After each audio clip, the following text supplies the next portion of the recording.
Hey guys, welcome back. This is Coach Bob, and today we're going to go over our hip mobility circuit.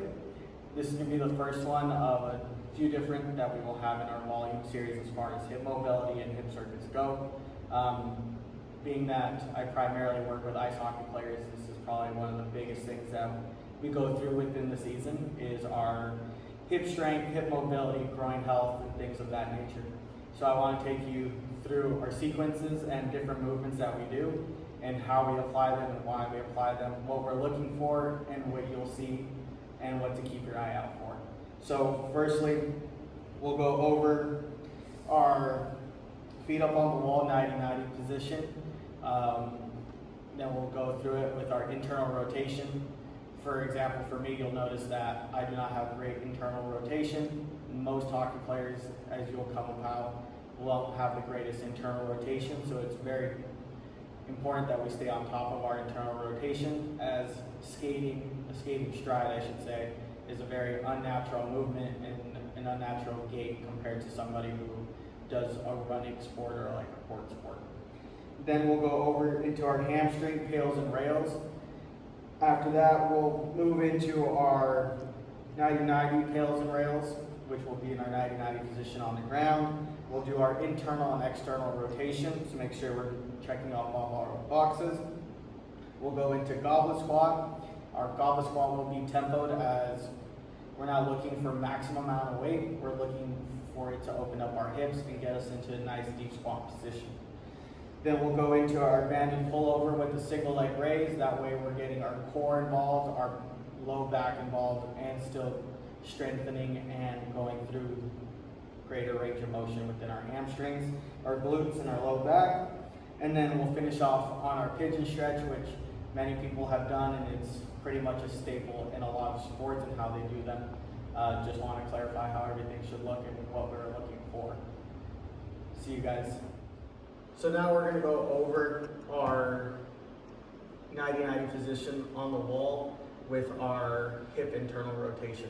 So for this movement, more than likely, if you have one in your closet, in your house, wherever you are, in your dorm, you're going to want to have the foam roller with you. If you do not have a foam roller, you can use a pillow or you can use something that will be comfortable for you to squeeze between your legs. So I have my foam roller here. When you put the foam roller, you're going to put it right below in between your knees, and you're going to squeeze and actively think of squeezing. For our internal rotation part, we're going to think of pulling our heel out to the side while still squeezing the foam roller as you feel it inside your hip. As you can see, I don't have great hip internal rotation on either side. You want to squeeze and squeeze and squeeze. We're shooting for about anywhere from 5 to 10 seconds.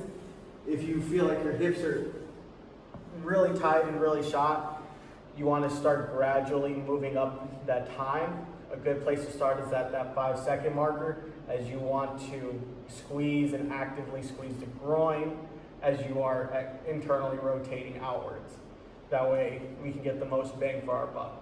If you're able to shake the foam roller around between your legs, you're not squeezing hard enough, as we want to keep this foam roller nice and stable while trying to turn our heel out and getting our internal rotation. Yep. So now we're going to be going into our next movement, which is going to be our pails and rails of the hamstring. Right? So there's a few different ways you can do it. I think the best way is to find something that's anchored into the floor, such as this rig, or if you have a doorway opening, that's probably your next best bet. So the reason that is because you're going to have to lay down on your back, try to get your glute as close to the door frame, or in this case, the rig itself. So with our pails and rails, you're going to feel a stretch within the hamstring instantly as you are pulling your toe down, actively getting a static stretch. The part of the pail and the rail part is that we're going to dynamically and actively push our heel into the rig itself. So for this one, we're going to do 5 reps. You'll relax for about 20 seconds, getting a nice good stretch. 20 seconds goes by. After that 20 seconds, you're going to tuck your chin in and you're going to drive your heel into the ground. Because I'm sliding away, I'm going to pull myself into the rail as I'm actively actively squeezing my hamstring for those 10 seconds as hard as I can. Squeeze, and then I'm gonna relax. So that way we get a nice dynamic stretch with our static stretching. So that we're actively going in, and then we're gonna squeeze again. So we'll do this 5 times, and then relax. Okay, so we're gonna move on to our next thing on our agenda, is the 90-90s pails and rails. Very simple. You're going to do the externally rotated and internally rotated, right? So depending on which leg you have out in front, I always think is the best way for you to start. So you're going to push into the ground as hard as you can as we're driving our knee into the ground, thinking we're pushing ourselves away from the ground, squeezing. After about 10 seconds, you're going to do the opposite, and you're going to pick your leg up off the ground.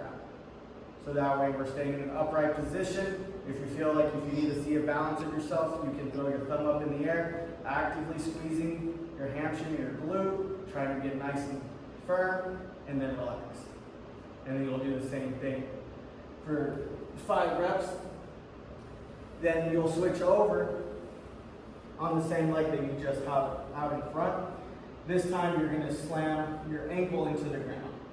When you're slamming your ankle on the ground, you're squeezing your hamstring, you're squeezing your glute, staying nice and tall, squeezing for about 10 seconds. Oh, almost cramped up.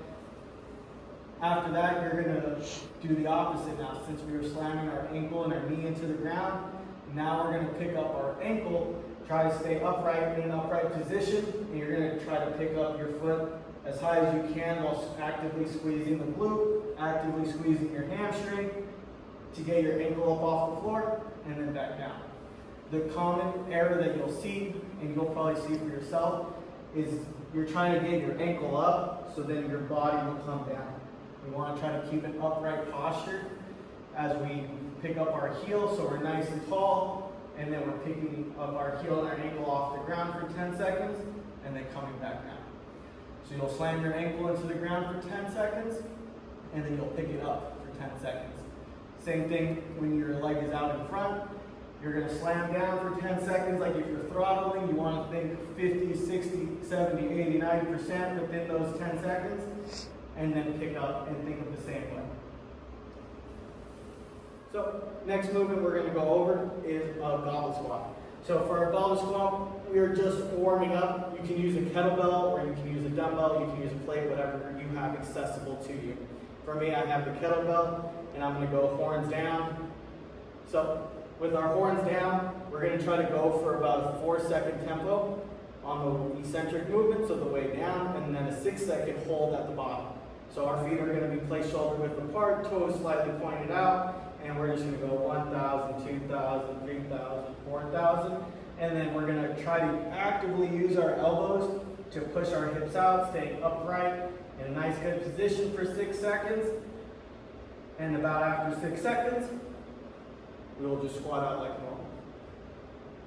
With this, we're shooting about 10 reps, and you want to try to get lower and lower each time as we're trying to open up the hole at the bottom of our squat while actively using our elbows to push out and make sure our hips are opening up.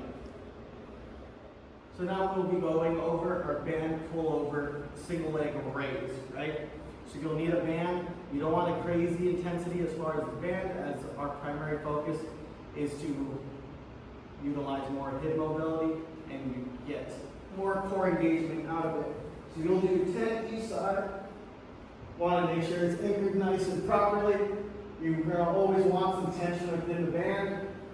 So for myself, I'm going to choke up on the band. I'm going to pull my hands over my chest, so over nipple height. And then both legs will start on the ground. My low back is into the ground, and then we're just raising. So it is like a dead bug for those who have done dead bugs, but we are trying to actively squeeze our core and try to raise our leg farther and farther while actively pulling it back into the ground and utilizing our core.